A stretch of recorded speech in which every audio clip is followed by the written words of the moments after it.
one's over. Golden State lets another game get away. This one on the road to a very good team. The Minnesota Timberwolves come up with a win, 114-110. Thanks, Timmy.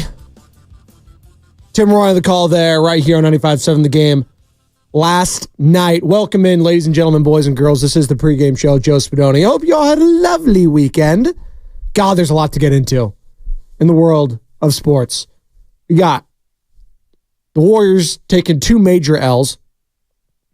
We've got March Madness in full swing. We got Shohei Ohtani speaking today. What's going to go on with Brandon Ayuk in the San Francisco 49ers as the NFL draft is a month away? There is so much to get into today, and I'm so damn excited to talk about it. Hope you all, again, had a very nice weekend. It was, God, that rain just won't quit, will it? It's never going to. Can't stop, won't stop. It's driving me nuts. You know, we got these longer days now. I need to take the kiddos to the park. Mother Nature is saying, screw you, Joe. I want them to be screaming and kicking at home, not at the park. Okay. All right. Maybe I'll just have to get him a Peloton. I don't know. Is that legal? Can I get a kid? Is there a kid's Peloton? Who's the instructor in that? Is it a Teletubby? Is it, I don't know, Darth Vader or something? Bluey? I don't know. Actually, I don't think that's a horrible idea. Maybe it is. Maybe there's a lawsuit in there. Exercising for kids is fun. That's not going to sell. 888-957-9570. Minnesota Timberwolves 114. Golden State Warriors 110. Warriors, it kind of feels like a pattern at this point. They'll control the game. You know, have single-digit lead. Oh, we'll get it to double digits. And then the other team gets serious for, I don't know, a couple minutes. And then it's a tied game. Oh, now you're down 8. That's how it felt watching last night's game. That's how it felt watching the Indiana Pacers game, who came out in the third quarter and just hit another gear that the Warriors just don't seem to have right now. And if you're a fan of this team, I want to hear from you, Dub Nation, 888-957-9570. Listen, a lot of the callers today, because I saw it on social yesterday, I have a feeling there's going to be a lot of frustrated fans in regards to Stephen Curry's minutes, him only playing 30 yesterday, and being out during a crucial stretch, which the Warriors saw a lead slip away, and the Timberwolves take full advantage of that. You know, Naz Reid, no Karl Anthony Towns, no problem when they're facing the Golden State Warriors. I mean, he really is an all-time Bay Area killer, this guy. 7 of 11, 20 points. Second in total points, only to Anthony Edwards for the Minnesota Timberwolves. But the rebounding, 12 total for him. To go with Gobert, who we know he's going to get his. But my God. 6 turnovers, by the way. So sloppy for the entire Minnesota Timberwolves team. And credit to the Warriors early on in that game. They did take advantage of that. I mean, how many times have we seen the Golden State Warriors not take advantage of the other team giving them the ball away? The problem is, you gave it over 2. I mean, 15-12. So they only had 3 more than you total in the game. And he didn't capitalize overall. And maybe we do need to start having a conversation. Because I heard Evan Giddings and Mark Grandy talking about it over the weekend, and hell of a job they did live and local at Friedman's Appliance in Pleasant Hill. Hope all of you were able to visit the red tag sale there at Friedman's Appliance. Love our guys over at Friedman's, but I was listening to the conversation, and the plus minus with this team with Curry on and off the court this season, it's really not great, to put it bluntly.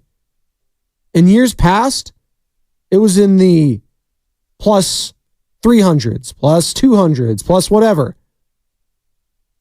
when he's on the court for this team.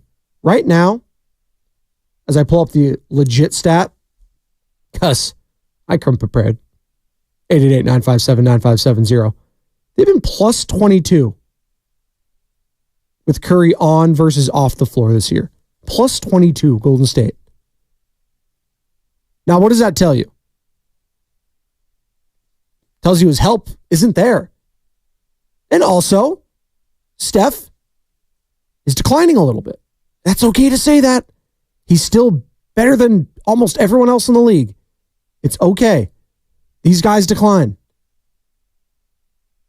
But it's hard to watch him drop 30, and not a very efficient 30, 9 of 21 overall. Did get to the line 8 times, hit all 8. Of course he did. But when you have Andrew Wiggins, that was an Andrew Wiggins kind of performance last night.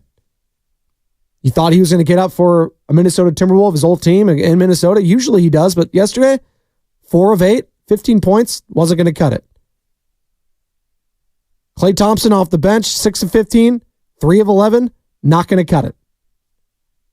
Pajemski, I mean, he's starting, but he's got to score.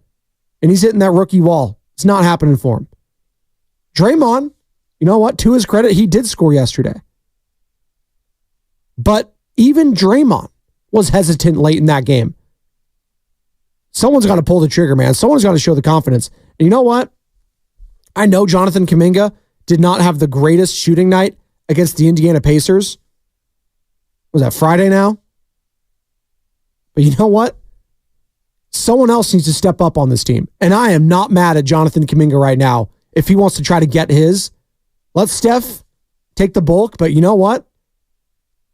If it's not Klay that night and he's coming off the bench, I know it's not going to come from Wiggins. I know it's not going to come from Pods. And I damn sure know it's not going to come from Draymond Green offensively. I need Jonathan Kuminga to be that number 2. So, chuck him up there, Jonathan. Keep doing what you do. And I appreciated him in his shot discernment yesterday. And he was much more efficient. 6 of 11. Again, 14 points. Not going to cut it in a game like yesterday where the offense just wasn't very good. Again, that's back-to-back games. What was that? 111 and 114 for the Warriors. It's not good enough right now. And oh, by the way, objects may appear, I butchered it. Objects in the mirror may appear closer than they are, whatever it is. Butcher that entire thing. I just watched Jurassic Park. And you know, when they're running away from the Jeep and it zooms in on there. Here we go. Objects in the mirror seem closer than they appear. There you go. That's the Houston Rockets. Houston, we have a problem. And it's Dylan Brooks. It's Freddie Van Vliet. It's Ime Udoka. And they're 1 game behind you now for the 10th spot in the Western Conference. That's officially a problem, as a former host here like to say. That's a problem. And I'm pulling up the schedules right now for all these teams. And I got to tell you, the Rockets, it doesn't appear that they are just going to go quietly into the night. They got Portland today. The way the Rockets are playing, I love Houston in that. At OKC tomorrow, massive, but then at Utah, and then it gets a little more difficult. And that's going to be the stretch. Starting Easter Sunday. At home against Dallas, then you're on the road to Minneapolis. Then that crucial matchup next Thursday, April 4th, my brother's birthday, Robbie, against the Warriors. And that's going to be in Houston. And that's going to be not a must-win game, but I got to have it, as Dan Dibley likes to say here. Steve Kerr. And this is going to be, the question of the day, the minutes allocation. Steph only playing 30 yesterday. I mean, this is go time. And, I kind of posted this picture last night, and I wasn't doing it for, LeBron's better than Steph or anything like that. No. These are 2 guys who are trying to carry their teams that are old, and Stephen Curry and LeBron James, and they're both in the 9th and 10th seed, respectively. Lakers won again last night. They have a 2.5 game lead over the Golden State Warriors. But minutes per game this season, Stephen Curry has 32.7 minutes per game this season. LeBron James has 35.1. And if I just pull up both of these guys right now and go just the last, couple games here. LeBron, last night, 38 minutes. 2 days prior to that against the Sixers, 38 minutes. Blowout against the Atlanta Hawks, 29. Against the Warriors, 38. Against the Kings, 40. Against the Timberwolves, 38. You're starting to get a theme here. The Lakers need every single bit of LeBron just to get to, what are they now? 7 games over 500, which I think is their season high. So the Lakers are clicking at the right point of the season. They've won 3 in a row. But you saw all the minutes there, and they needed every single one of them. And a lot of those weren't even in wins. Warriors was an L. Kings was an L. So they're still riding the hot hand. And they need to. You need to ride your best player this time of year. Minutes be damned, and I get it. He's coming off an ankle injury. That's ancient news to me at this point. And here's Steph after the game, asked if he was surprised how long he rested in the fourth.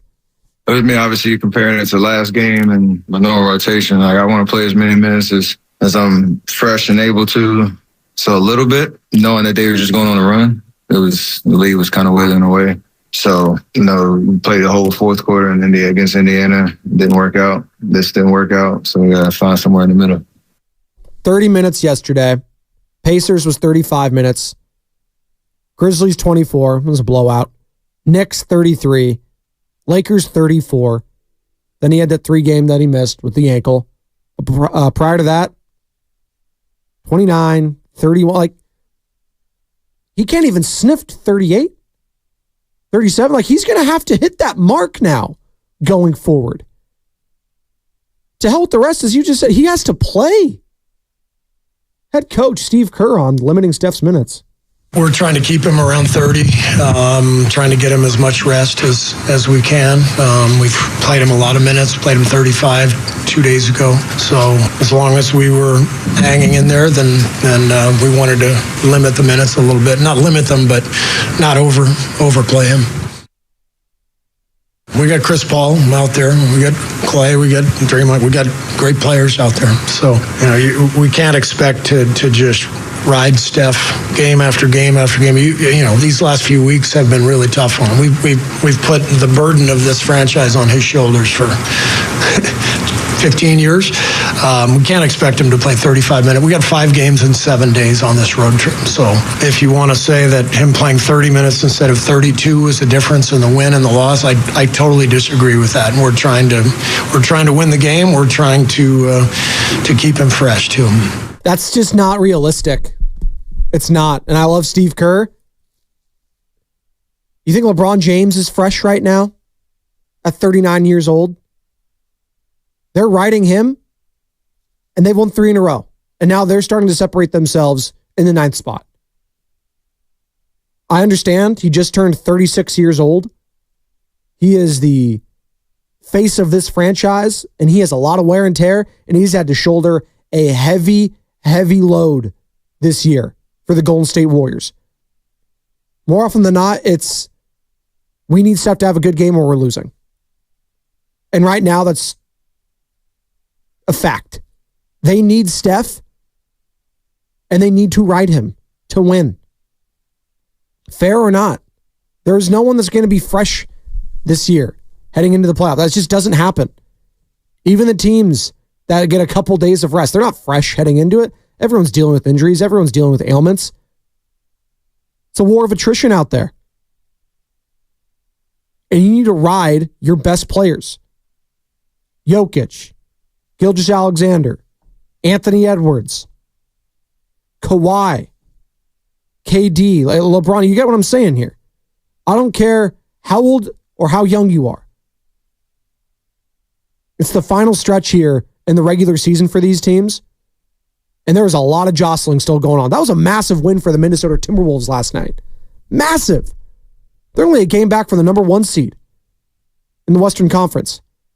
You got the Nuggets, you got the Thunder half game back, then you got the T-Wolves, then you got the Clippers. Big drop off there as far as the games back at the 4th spot. Pelicans 5, Suns, Kings, Mavs, Lakers, Warriors. Again, Warriors just 1 game up on the Houston Rockets. My God. How did it come to this? I mean, 8 in a row now for Houston. Will try to make it 9 in a row against Portland. 9-1 in their last 10. They're 500 now. Probably 500 for the first time since what? Early on in the season? It's crazy. It's crazy. You know what else is crazy? Sticking with Andrew Wiggins over Jonathan Kuminga late. Steve Kerr, your thoughts? Just went with Wiggs. There was nothing that Jonathan did wrong. We just felt like Wiggs' experience was important. Oh my God. Come on. Nothing Jonathan did wrong. If there's nothing that he did wrong, then keep him in the game. He's a better option offensively and defensively than Andrew Wiggins. He is a better player than Andrew Wiggins right now. What are we doing here? You know, I'm not emotionally invested in the Warriors. Just full disclosure, I'm not emotionally invested in this team, win or lose. I call it like I see it. I'm not going to be happy or sad whether they win or lose. That's just not who I am. I take a step back and I'm unbiased in this. You might think, he hates the Warriors. No, I don't care. Now, when they win, because I work on the flagship, and it's good for business when they win, because it helps my pocket, supposedly. That's great. But I don't care. I do care after a game, though, when I'm just being fed just horrible answers from the head coach. Like, that was your excuse? Whether excuse is strong, like that's how he felt? Andrew Wiggins is not even your 3rd best player right now. I don't know what he is. He's an amorphous blob of nothingness most nights. On the court, Jonathan Kuminga is a better option. If you want to win games, you go with Jonathan Kuminga over Andrew Wiggins. But Steve Kerr loved their effort. Great effort, great urgency. Took it to him right away, forced a bunch of turnovers, got on the floor for loose balls. I loved the effort. Great. We love the effort. Effort didn't do anything. Effort got a loss. Got to be more than that. Steph, on if it just takes one little spark to get going. The NBA is such a weird league. It just takes one little spark to get yourself going. Every team goes through it in the season. You see what Houston's doing right now. They got one little spark and they run off whatever it is, 8, 9 in a row. So we're capable of doing that until we run out of games. That's the mindset. And here's one more from Stephen Curry again. It's a pregame show. Joe Spadoni, 888-957-9570. What are your thoughts on the skid from the Warriors and the Houston Rockets officially being 1 game back of the Golden State Warriors? Something or nothing.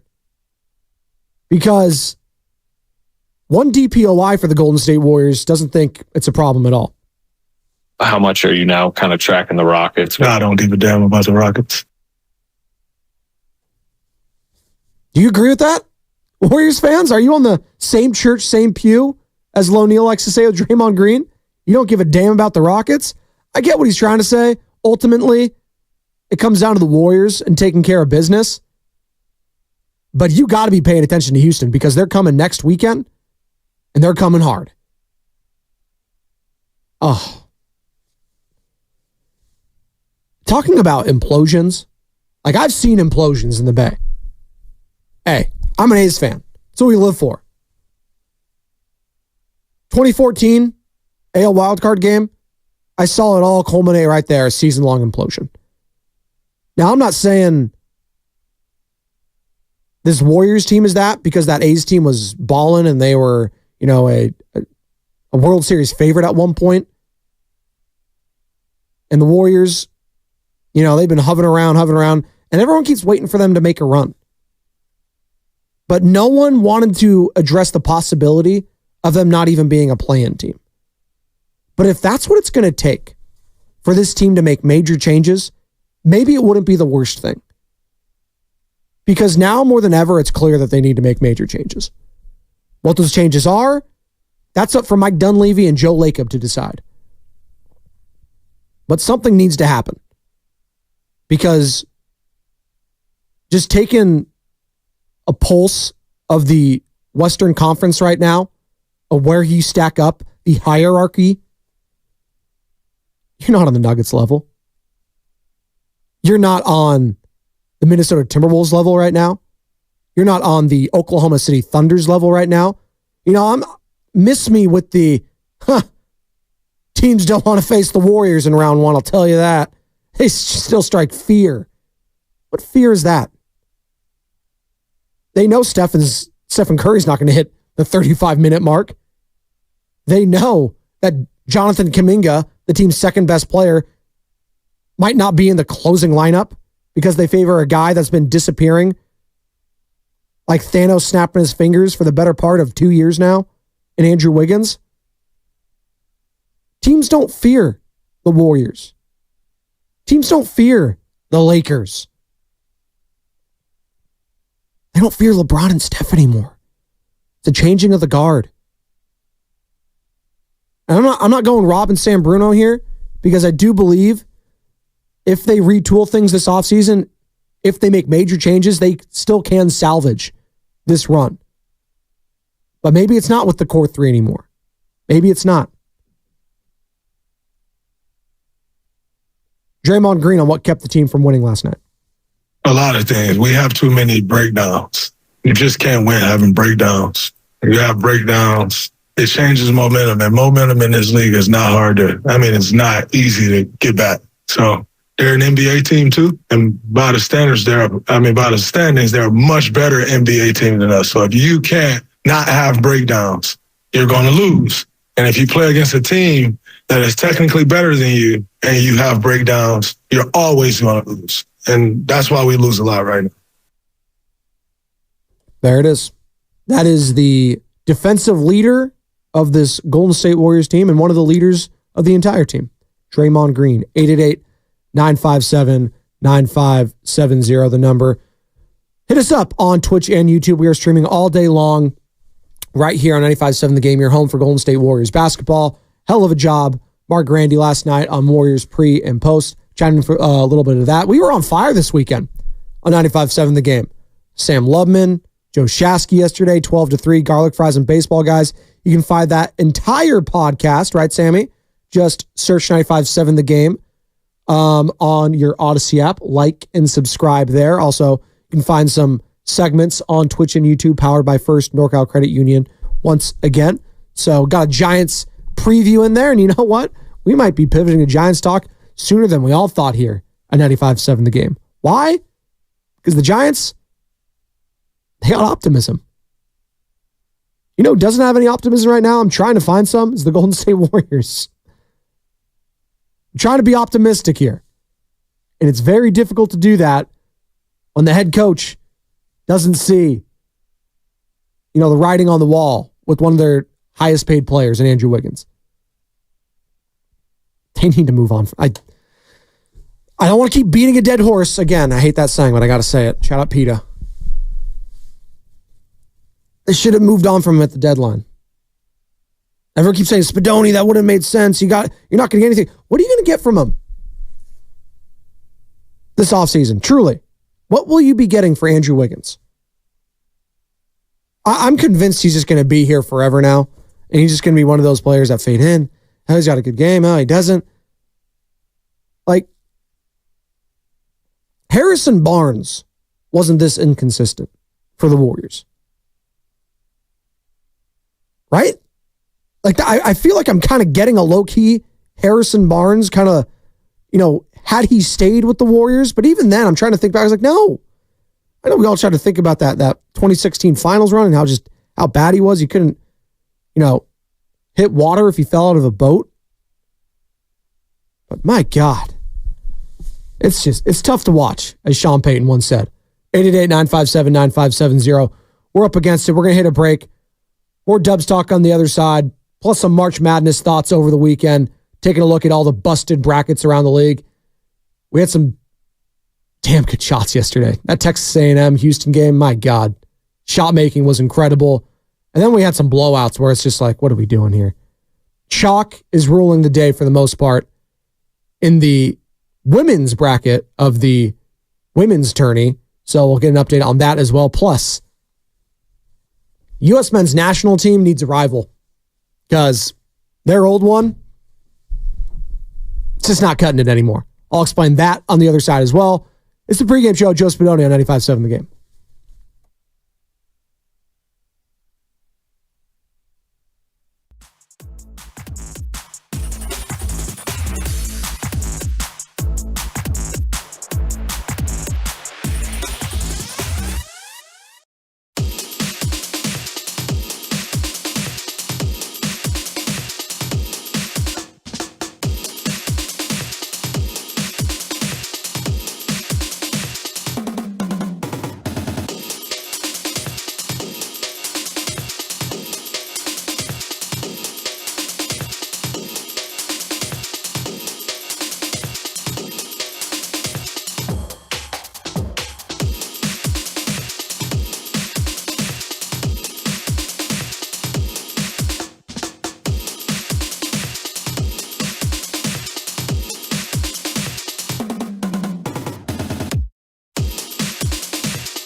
Thanks,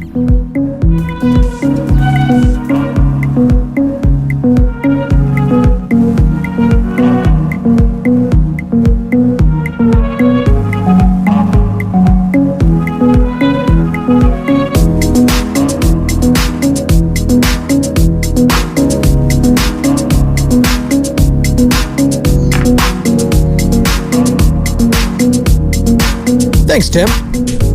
Pre-game show, Joe Spadoni, 95.7 The Game. March Madness upon us. Although, you look at the bracket on the men's and the women's side, there's, the women's side, it's usually chalk more often than not.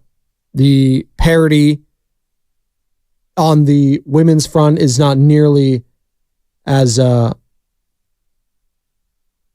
what's the word I'm looking for? Engulfed, like the men's side. Yeah, UConn versus San Diego State. 1 seed there. That's a Sweet 16 matchup. Championship rematch of last season. Yeah, Houston surviving in overtime against Texas A&M last night. They're going to take on the Dukies, who hammered James Madison. Then you got NC State. It's kind of like the last little Cinderella story here. They're an 11 seed. They're taking on number 2 Marquette. Then you got Illinois advancing. They're going to take on Iowa State. That's a 3-2 matchup. Then you go down. You got North Carolina, again, a 1 seed, taking on Alabama, 4th spot. This is going to be the one. I think UConn, San Diego State, and then Purdue, Gonzaga, 1-5 matchup. By the way, Gonzaga, what is that? Did I see that same 9 straight Sweet 16, something like that? I know we like to, make fun of Gonzaga all the time, and I don't think we do it as much here on the West Coast because, let's be honest, Gonzaga is more often than not representing the West Coast in a lot of these things, so I kind of cheer for them. I know they're St. Mary's rivals, they're USF's rival. I get that. I know. But I still root for them. Shout out to WCC. But that's Mark Few. What he has done with that program is incredible. 9 straight Sweet 16s. They are the definition of consistent and elite. You know how difficult that is? To win not 1, but 2 NCAA tournament games every single season. Just ask Kentucky. Just ask Kansas. Just ask some of these blue bloods that go year in and year out. Ask Michigan State. The teams that we always give the benefit of the doubt to because they've won championships in the past and in this century, which I get. Gonzaga's been there. Have they come up short? Yes. Well, let's not act like they're not a blue blood organization now. Organization, I know, program. It's not the pros. This century. We need to be talking Gonzaga like we talk about Kansas, like we talk about Kentucky, like we talk about Michigan State, North Carolina. At least in my lifetime, I know they haven't won one. I know. It's a big, if you like it, then you should have put a ring on it. I know. It's the old Andy Reid, it's a Kyle Shanahan. No, they haven't won the big one. Let's not act like they don't deserve to be in the conversation. So, Purdue, Gonzaga. Then you got Creighton, Tennessee. It's a 3-2 matchup. That's also sexy. Steiny's guy, Connect. It's necked, but I don't care. I like Connect 4. He had 4 clutch free throws against Texas over the weekend. And then you got Clemson, Arizona. That's a 6-2 matchup. Man. Is Arizona the last, as I'm looking at right now, yeah. The last Pac-12 team left in the tournament. It's going to be their last one ever. It's Arizona. Can they keep their hopes and the Pac-12's hopes alive against Clemson? Find out next time on Dragon Ball Z. By the way, RIP to the creator. The belated rest in peace. To the creator of Dragon Ball Z. Akira Toriyama. That was my childhood, man. It's my childhood. I say that a lot occasionally, and I'll find out next time. Because that's how they ended every single Dragon Ball Z episode. it'd be like 30 minutes and nothing happened, nothing is exciting, and it's basically just a rehash of the old episode. It's like, Will Frieza be in? I'm going deep in the weeds here, but for me and a lot of people my age, growing up, 30 years old, Dragon Ball Z was the anime. Before Naruto, before One Piece, before all these other stuff. So I was sad. God, he's only 68 too. Akira Toriyama. Guy paved a generation of elite manga and anime after what he was able to do with Dragon Ball and then Dragon Ball Z. So, RIP here. I did hear Stephen A. try to pronounce some of those Dragon Ball Z characters' names. Was it Vegito? He pronounced it Vegeta. That was a good one. That was good. That made me laugh. You know what else made me laugh? And we'll get back into the Warriors. 888-957-9570. Do you think this team still has a run in them? Like, I feel like I've asked that question a bajillion times, so to hell with that. What's the best course of action for this team? And you know what?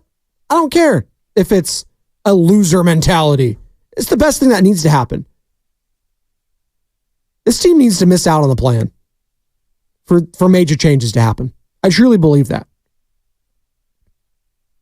So while it could hurt and while it be embarrassing, nothing's more embarrassing than being irrelevant the next few seasons. And that's what the Golden State Warriors are bordering on if they continue to go status quo here. So I guess I'll ask that. 888-957-9570. Would missing out on the play-in be the worst thing for the Golden State Warriors? But before the segment's over, I need to hear the calls of the weekend. And no, it wasn't Ian Eagle. No, it wasn't Kevin Harlan. No, it wasn't any of that. It was the Univision Deportes. I don't think it's called that anymore. What is it called now? Televisa Univision? I think that's what it might be. Televisa Deportes. There we go. That's the call. USA versus Mexico. CONCACAF Nations League final. USA has won the first two over Mexico. Can they make it 3 straight? Take a listen. Después se gira y abre para Weston McKinney. McKinney atrás. Adams le puede pegar. Tyler Adams. ¡Bombazo!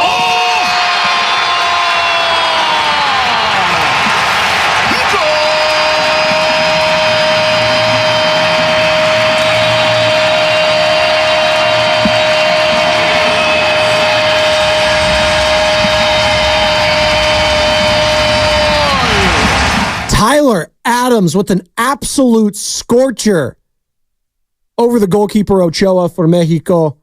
1-0 right before the half for U.S. men's national team. And then, my guy, Gio Reyna, putting the icing on the cake later. Expulsión, acá está la individual de Pulisic que la hizo. Levantó la pelota al centro, al corazón del área checa, peligrosísimo el rebote.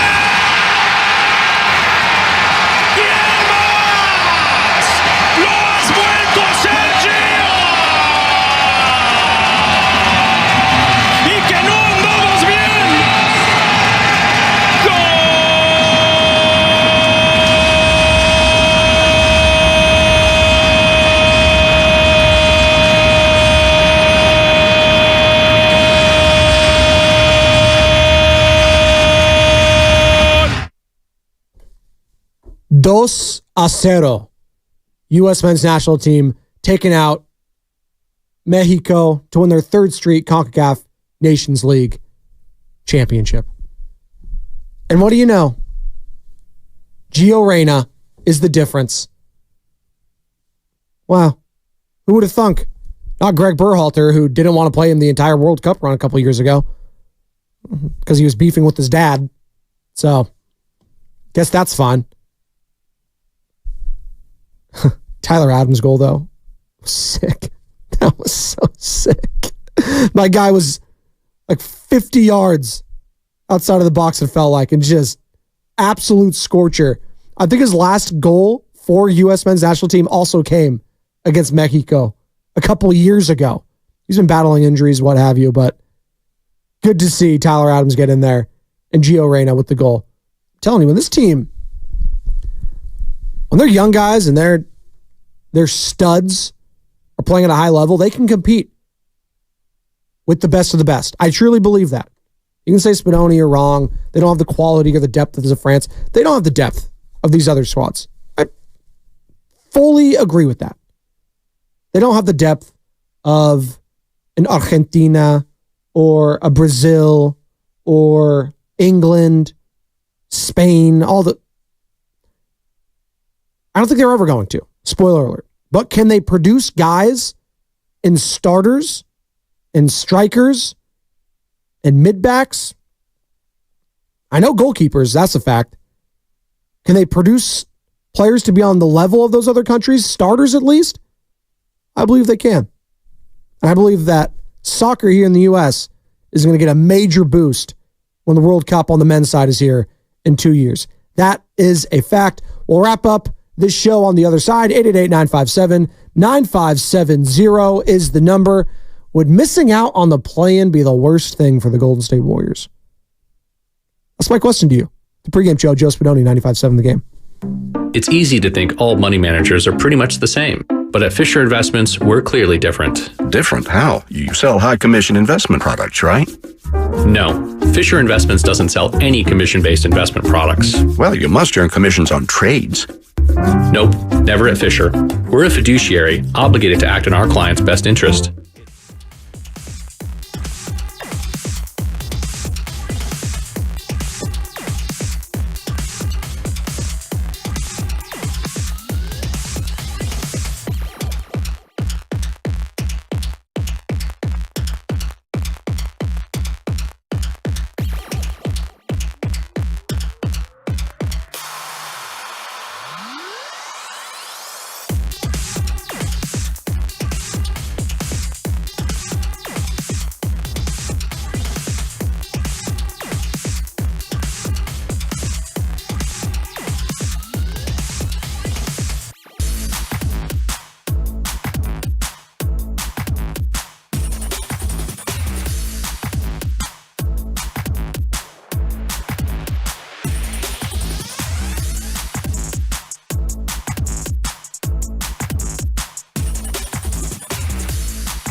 Welcome back. Pregame show, Joe Spadoni, 95.7 The Game. One more segment here before handing it off to Bonte Hill and Joe Shasky.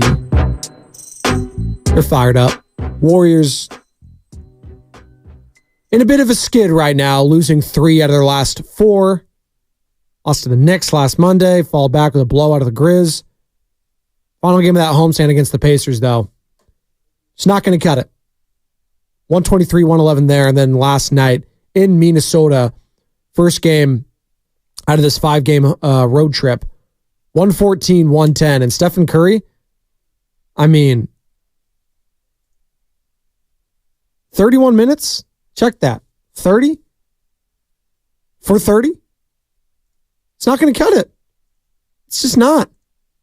And here's Steve Kerr after the game talking about not riding Steph. We got Chris Paul out there. We got Clay. We got Draymond. We got great players out there. So, we can't expect to just ride Steph game after game after game. These last few weeks have been really tough on him. We've put the burden of this franchise on his shoulders for 15 years. We can't expect him to play 35 minutes. We got 5 games in 7 days on this road trip. So if you want to say that him playing 30 minutes instead of 32 is the difference in the win and the loss, I totally disagree with that. And we're trying to win the game. We're trying to keep him fresh too. Can't have it both ways. Either you're all in on playing Steph more minutes and you want to stay in the play-in and not get kicked out of that, or you're just going to be fiddle-faddling, letting him rest and letting other teams step on your throat and come back and then not relinquish the lead. You can't have it both ways. Not at this part of the season.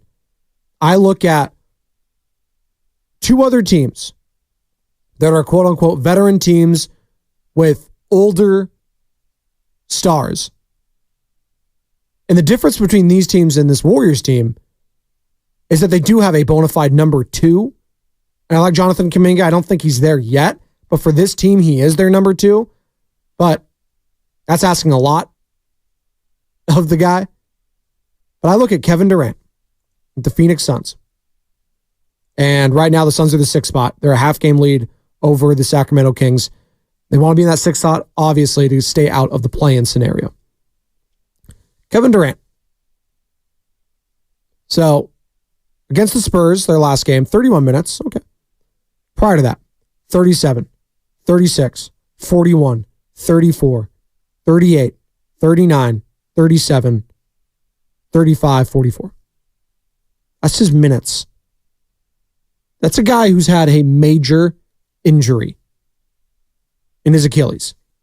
Tearing that bad. We all saw it. And he is playing and averaging 37.2 minutes this year. 37.2. Stephen Curry, and shout out Sam Lubin for giving this out. This is his 4th fewest minutes per game in his career. 32.7. LeBron James, 39 years old. Oldest player in the league. 38 minutes, 38 minutes, 38 minutes, 40 minutes, 38, 36, 36. He's averaging 35.2. And both of those teams I just mentioned that those guys play for, the Suns and the Lakers, they're not even locks to be out of the play-in. Lakers could still get bounced. And the Suns could be the 7th or 8th seed. And they're riding their guys. It's Frank Vogel, Darvin Ham. They know they need them. It's not going to be good enough just to have Anthony Davis. And it's not going to be good enough just to have Devin Booker, Bradley Beal when he's showing up and not showing up. It's not good enough. And for the Warriors, it's damn sure not good enough if you're relying on Andrew Wiggins and Klay Thompson and all these other guys. If those guys and those teams and the Lakers and Suns can't rely solely on one of their studs, they need a tandem, then the Warriors damn sure got to rely on Stephen Curry. Because they don't got anyone else. They don't. Stephen Curry on his limited minutes. The situation will define itself pretty clearly, and it is in kind of real time. So every game matters. We're inching closer to the other end of the standings that we never thought we'd be in. Nobody's going to wave the white flag and say, you're mailing it in. And if that means playing more minutes, then I'll be ready to do that. No one's waving the white flag. Is Dub Nation waving the white flag right now? That's what I want to know on this season. 888-957-9570. Got another 5 minutes here before handing it off to Bonte Hill and Joe Shasky. 510, shout out Fiddle Faddle. Great snack. There you go. That's from the 510, the Comcast Biz text line. Also hit us up on Twitch and YouTube. Powered by First NorCal Credit Union. Search 95.7 The Game. Like and subscribe. We're streaming all day long, Monday through Friday, 5 a.m. through 7 p.m. Start with Spadoni, end with the Grandy Man, because the Grandy Man can, because he mixes it with love and makes the world taste good. 415, they're just an aging team who don't have 4 quarters in them versus any good team. Very succinct and accurate. That's accurate. They're just an aging team who can't compile 4 good quarters. It used to be good enough for the Warriors. They could, sleepwalk through a half, and then third quarter, boom. Night, see you later, game's over. Rest our starters in the fourth. And that's, seems like a luxury at this point. No lead is safe with this team. Hell, if they even go on a third quarter run and they go at 15 or so, I'm not convinced they're holding on to that lead. Warriors fans aren't convinced. How could you be? Is the best solution for this team missing the plan? I'm starting to think it is, which sucks. It does. It's embarrassing. But just like in the NFL, and I'm doing a cross-sport analogy, just bear with me. Just like in the NFL, you win just enough towards the end of the year. This happened with Jeff Fisher. I think of Jeff Fisher all the time when this happens. Mr. Back then, 8-8, 7-9. But he would always go on a little late run, whether it was with the Rams, with the Titans, what have you, and quote, salvage a season. Oh, they just missed the playoffs. But you can see it there. You can see something's there. They won a little run. And they could never quite address the problems because you know why? Instead of drafting in the top 10, they were drafting in the late teens, in the mid-teens. And while you can get good players there, you're never going to get the blue chippers. The top of the top. Whether that's a quarterback, whether that's a wide receiver, what have you. The best at their position. You're seeing that with some teams this year. I look at a team like the Minnesota Vikings, who lost Kirk Cousins, still try to compete this season, won some games, but they're looking for a quarterback now. And, they made a trade. And they're looking to move up to get maybe a J.J. McCarthy or a Drake May, what have you, whoever falls, right? You look at a team like the Denver Broncos, who Sean Payton took over, a lot of money, but now that's looking like a rebuild job. So winning all those games was for what? For who? For what? Because they need a quarterback now. They could have used a Jaden Daniels or a Drake May. So, sometimes winning can be a bad thing. Sometimes it could hold a franchise back, which seems counterintuitive, but it's the truth. Winning can be bad sometimes. It can just cover up and gloss over and put paint on a pig. And that's what the Warriors team is right now. It's a pig with clown makeup on. It needs to get washed off. How does that happen? Well, you got to take your embarrassment first. You got to go to the circus. You got to go hang out with Dumbo and co. And you got to miss the plan. And yeah, it'll hurt. People have been poking fun of you. All the talking heads. Is this the end of the Warriors? Is this the end of Steph Curry? Is this the end? You're going to have to deal with that. But that's the reality now. 888-957-9570. Another reality right now is that the pregame show is over and the morning roast is up next. Bonte Hill, Joe Shasky. Minnesota Timberwolves 114, Golden State Warriors 110. I'm sure they'll be breaking that down on the other side. plus some Giants thoughts. Giants spring training, wrapping up. Take on the San Diego Padres. The Padres this Thursday. And by the way, that's going to be a huge day for San Diego because I believe that's the day they're also playing San Diego State. That is rematch against UConn in the Sweet 16. So massive Thursday for San Diego and a potentially massive day for San Francisco. That's all coming up on Thursday. But next, Morning Roast, Ponte Hill, Joe Shasky, 95.7 The Game. You're listening to 95.